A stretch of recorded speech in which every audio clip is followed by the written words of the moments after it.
Welcome to an episode of Altitude Advantage. As always, I'm your host and team reporter, Elisa Hernandez. Across the table from me, we have our lead writer on DenverBroncos.com, Aric DiLalla.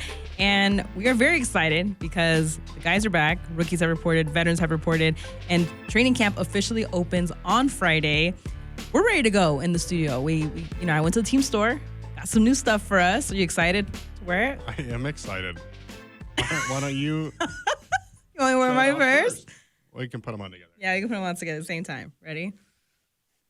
Wow. Look at us. These are us. just, they're big. I mean, They're hats. They're big hats, I think is what these are. Hopefully nobody takes a screenshot of this. It's going to be your new profile photo on Twitter. Are we wearing these the whole time? Is that the idea? I mean, I think we should showcase. It's my gift to you. It's my training camp gift to you. You gotta look toward this camera so they can see the old school. I got the throwback. Massiveness. You do have the throwback. I know, now you can look at the throwback there. I have the original. So it matches my nails, and I have the ice cream nails. Our understanding is that if you are at training camp, and we understand that with construction, there's a limited number of tickets available, limited number of people that can be out here. But our understanding is that these are going to be on sale if you're out here at training camp. So if you like hats and you like things, that are cover the sun 10 times bigger than they're supposed to be, then maybe get one of these big hats. One of us. That's the way that it should be. I'm happy that you like that. I do. It's messing up my hair a little bit, but that's okay. I love a good team store haul. So you do.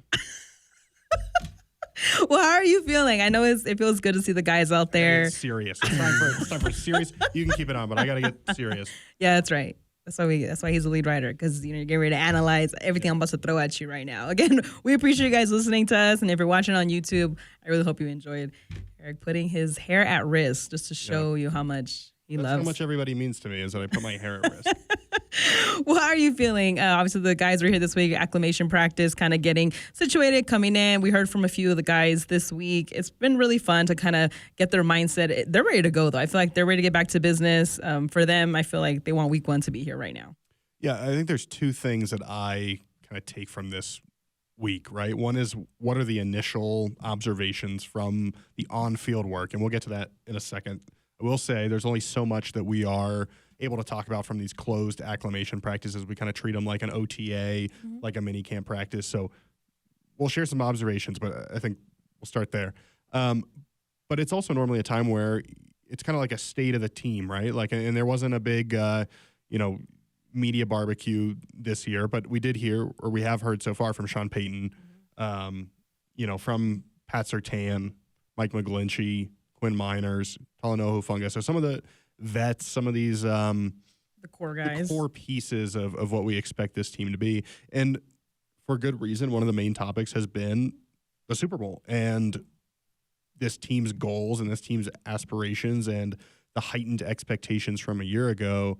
And Elisa, I think we start there with the fact that they are embracing that, right? And that I think Sean Payton said it best. You can't be afraid to talk about that, and you can't be afraid to discuss what the ultimate goal is. Now, there's goals along the way you've got to hit, whether that's start fast after starting 0-2 last year, 1-5 the year before, whether that's winning at home, winning division games, being able to kind of jockey for seeding. Like, those things come first that help you get to the playoffs, help you get to the Super Bowl, help you win the Super Bowl. But, you got to do those things first. But it is a starkly different mindset, or at least attitude, than this time last year. When last year it was, hey, people externally aren't going to believe in us, but sometimes young and hungry can be dangerous. That was the mindset, right? That we can kind of take people by surprise and get them. This year, people know you're coming. Yeah. You're one of these teams that's being talked about as a team that can do this. And so now that you are firmly in that mix, how do you approach it? And I think the fact that they're embracing it is because they could get up there and say, oh, we're not thinking about that, we'll worry about that later. But I think the fact that they are embracing it is encouraging. Yeah, I think the mindset is there for the guys to really buy into what's going on. And I see what you mean. I feel like all my thoughts are filling up this hat right now. But Sean Payton mentioned, it's going to be a process. You have the different installations they're going to go. The repetition is key, but it's also just forgetting all the mistakes that were made, starting on a clean slate. Talanoa Hufanga talked about this is a fresh start for these guys. And you have to be able to rise to the occasion of taking advantage of that fresh start. Having the new guys here, the core guys here. He talked a lot about just the camaraderie of the team, talked a lot about Bo Nix. One of my favorite things that he mentioned when he spoke to the media was his relationship with Brandon Jones. And it stuck with me because earlier during OTAs, Brandon Jones had mentioned that he wanted to be more of a leadership guy. He did want to take a bigger step in the locker room and be that vocal guy. And now you have a new guy coming in being like, yeah, he's the one that's helped me really kind of get in line, learn to play fast, understand like what's needed from me on the defensive side. And playing against Bo Nix, he's just like, I've had to learn to adjust those things as well too. I think having these guys coming in and having this time to really kind of bond and solidify what they want to do, everyone seems to be on that same page. Yeah, there is a... Also, I'm done wearing this hat. It's so big. It is big. Should I put it backwards? Yeah, I think, well... I don't think that helps. I don't think that works. Maybe sideways? I don't know. We're just gonna put it right here. Yeah, you can see it. Advertising. Yeah, you're talking about Bo Nix? I was talking about Tano Hufanga and the way that he had a lot of praise for not only the guys on the defensive side, but also on the offensive side. And talking about how playing against Bo Nix, he understands like he's going to put you in a position where he's going to throw over the defense as much as possible. Yeah, I do think that there's this element of everything's just a little bit further along than this time last year. And we talked about this in the offseason. It should be like that, right? Yeah. You've had the same coaching staff in place now. It's your second year with the same quarterback, which saw somebody say, first time the Broncos have had the same coach quarterback pairing in back-to-back seasons since 2013 and 2014. So that speaks to kind of the stability this team has not had and the stability it now has. And, I don't think it's a surprise that you see the Broncos back in the playoffs after that long stretch, right? So, but yes, Sean Payton said, hey, listen, we've tweaked some things in terms of the installation. We've heard guys talk about that they're just able to play a little bit faster, and I think that's on display at least the first couple of days here. Yeah. But it is this balance of how do you keep that confidence of, we think we can win a Super Bowl, we think we can dethrone the Chiefs, and yet not let that kind of cloud your mind every day, right? And stick with the day-to-day of, I got to go out and have a great practice, then I got to master this install, then I've got to, go and get treatment on my body. Like, you've got to do all those things to get to that point, but there is little doubt, at least watching this team, talking to these guys, that the mindset is different. And certainly when you go into a season like this, there's a certain number of teams that can compete for a world championship, and the Broncos feel like one of those teams. And over the next few weeks, we're going to see them start to work toward that and get ready for Tennessee in week 1, and then kind of all the challenges that come after that. Yeah, Quinn Miners touched on the whole Chiefs thing and kind of said, like, look, I don't have anything circled. Like, that's not really the storylines that I'm going after. And that ties back to what was done last year, right? In terms of, we're going to take it week by week. We're not going to jump ahead. We're not going to worry about the outside noise. We're going to play our game. We're going to fit into our culture that was being built here last year. And he just mentioned that he's excited to be in this system. He mentioned be with a group of guys going into year 3, and I'm looking to continue to improve. And he's like, there's only so much you can do by yourself. And now you're with your teammates, and you have a chance to really kind of highlight what you truly need to work on, because now you're going to be tested. And he talked about playing against Zach Allen and kind of the relationship that they have. And I think everyone is excited. I'm most excited for just the running backs and how that's going to play out, and how it's going to develop, because I feel like that's a focal point that this entire team has like highlighted, but in a way they're like excited for the challenge of what that will unlock for the offense. Can we go back to the Chiefs things for a second? Because I saw you smiling at me, and I'm trying hard to finish my thought without being like, why are you just... I appreciate the sentiment from Quinn, and I bet there are guys, and maybe Quinn's one of them, that are not focused. Do you have it circled? And well, I just think that, like, if you're talking about steps that go toward winning the Super Bowl, it's winning the division. Right. And dethroning who's won the division the last few years. And this division is going to be a dogfight with the way the Chargers have continued to get better. The Raiders obviously made a pair of significant offseason changes in Pete Carroll and Geno Smith. Like, this division is going to be fun to watch every week. Yeah, fun to watch. It's going to be brutal. And so, but like, I don't think you need to come into practice every day thinking about, hey, what are the Chiefs doing right now, right? And I do think that the question, the way it was asked to Quinn Miners, was kind of phrased like that. Of Yeah. like, hey, are we worried about the Chiefs right now? No, but I do think there's this element of, yeah, at some point you've got to go through these guys, right? And not just that, like, it's not just Denver. Buffalo, Baltimore, like those teams have to go through Kansas City too. They've been to 3 straight Super Bowls, and they've won 3 in the last however many years. So like they are and it hurts, they're the ones to beat. I mean, it is what it is. To talk about that, but like they're the ones to beat. And so you do have to some degree like keep pace with them. Certainly those matchups will be critical. And I agree with Quinn from the standpoint of every day you're not worrying about what Patrick Mahomes is doing. But I do think at some point it's going to be like, in this game in Kansas City on Christmas, this could decide, are you hosting a playoff game or are you going, to Baltimore, right? And so there is this, I think as we go along in the season, especially late in the year, there will be this tie to Kansas City based on what they've done the last few years. But, and again, I think Sean Payton says you can't shy away from the goal of winning a championship. The Broncos have not shied away from the goal of winning the AFC West. They talked about that at the end of the season. Sean Payton, George Payton, Greg Penner, they all talked about the division is the goal to start, right? And you talk about these goals in front of you that are visible. Winning the division is one of them, and it comes from winning your division games, getting off to a fast start. I know that we've kind of wiped away, or some people externally have been like, the game against Kansas City and Denver last year didn't count for some reason, but like the Denver's won, they've won their last 2 games against the Chiefs in Denver. They came within a blocked field goal from beating them in Kansas City a year ago. And so they're right there. And we've heard Sean Payton say they like the way they match up against each other. They like the way that they play against each other.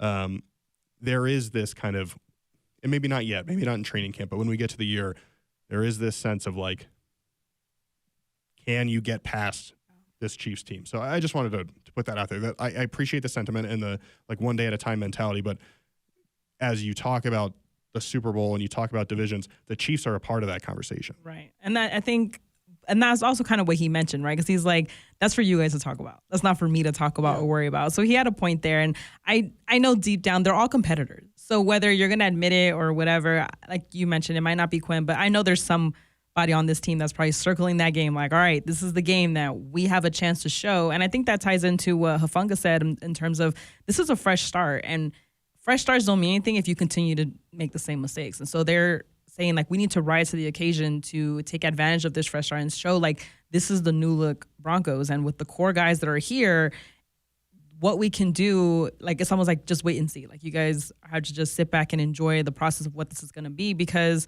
that camaraderie and that consistency, I feel, really plays a big part in how this team is going to gel together, right? They do have a lot of key pieces on their defense coming back. Obviously they have Cortland and Bo continue to grow their connection as camp goes on and things like that. The rookies that are no longer rookies are going to take that next step. And then we have these young and hungry guys that we saw Sean Payton is really good at getting the best out of them, given what we saw last year. So I think just seeing that and then looking at that running back room, it's like there's so many things that are going to come into play. And I think that Broncos camp is going to be a good chance to just see everything and, get that first look and get that exciting feeling. Because I feel like that's the beauty of this time. It's like everything is just amazing. You're just like, oh yeah, maybe undefeated, maybe so. Like you can dream however big as you want. And then as you get to the nitty gritty and you get closer to week 1, then it's like, okay, let's take a look at how this is really going to play out. Yeah, I mean, this is a camp that is different than last year in that you don't have this big quarterback competition hanging over the team. Or, I don't know if hanging over is the right word, but like that colored everything last year, right? The quarterback competition. And how is this team going to look with Bo? Or is it going to be Stidham? Or is it going to be Zach Wilson? Obviously quickly during camp that kind of shifted to a 2 quarterback race, but that was the talk of last year. And yes, there are position battles. Who's going to be at running back? Who's going to fill out that room? How are the wide receiver reps going to get split out? Who are your backup safeties? What does it look like in terms of the cornerback rotation? Those things are here, right? And they're worth talking about, and we will talk about them over the coming weeks. But there's not these, I don't know, like there's fewer looming questions. And so I think it allows you to just prep and get ready for week 1 and get ready for the season. And so knock on wood, you hope that it's a relatively like drama-free training camp, and that, again, you're like I said before, you're able to pick up at a point that's further ahead than last year and just kind of practice and get better and know that you're working toward that game against Tennessee and working toward the season. I think as I think about the first couple of days, one thing you always notice, and it doesn't matter if it's with a second-year quarterback, whether it's a Super Bowl winning quarterback elsewhere, right? Like, it always seems like in training camp the defense starts a little bit faster. And that's not like Bo Nix has made some plays the first couple of days. He had a great throw to Adam Troutman on Wednesday, had a nice one to Evan Ingram on Thursday. But the defense always starts a little bit faster, I think. And I would also keep in mind, whether you're out here or you're reading our coverage, as this Broncos offense looks to get better, they're going up against a defense that is potentially the number one in the league. So it's not like if the defense wins a play, or they're certainly on Thursday, the pass rush was, I don't want to say dominant, but it was really effective. Yeah. And granted, they don't have pads on yet, but I wouldn't take that as the Broncos offense is struggling. It's, well, this is potentially the best defense that any team in the league is going to see this year. They led the NFL in sacks a year ago. This is a great way to get ready for the season. And then when you play a team that maybe doesn't have the same caliber defense, it's like taking out the donut off the bat, right? And so, look at you, baseball reference. Yeah. I watched a baseball game once. The baseball game. But yeah, I think that's what stands out the first couple of days is you're seeing decisive, quick decisions from Bo, some big time throws. And then you do see like this defense is really good, especially up front where they can get after the passer. And it's hard to separate too. Like, is the pass rush getting there because you've got Pat Surtain and the rest of the secondary on the back end forcing the quarterback, whether it's Bo, Stidham, Ellinger, to hold it an extra second, or is it the pass rush that's getting there so fast that the back end doesn't have to do that? So I think anyone who comes out here, or if you're watching highlights or reading our observations in the coming days, which we'll have a lot of coverage as we get going, just kind of keep that in mind, that this is a really good defense that this offense is going against. And yet, still through the first 2 days, there's been some times where, it was Wednesday, this throw to Troutman. I turned to whoever I was next to and was like, man, if Bo Nix can do that all year, we're in for something special. Yeah, I think that's the fun part of it. And one thing that Sean Payton also mentioned was just this team is coming back healthy. And he's like, the guys have trained very well during the offseason. They have their offseason programs and things like that. And he's like, but everyone's coming back in good shape. And I know a lot of eyes are on Dre Greenlaw, and, Hufanga spoke about the importance of staying healthy, but that's also a key reason why these guys came here, because this team really does pride itself in making sure these guys are taken care of from top to bottom. And I think when you look at, again, what Bo can do and the pockets that we've seen during this time, and again, for the fans that are able to come, cannot wait. I know it's going to be loud. They're going to be like screaming from as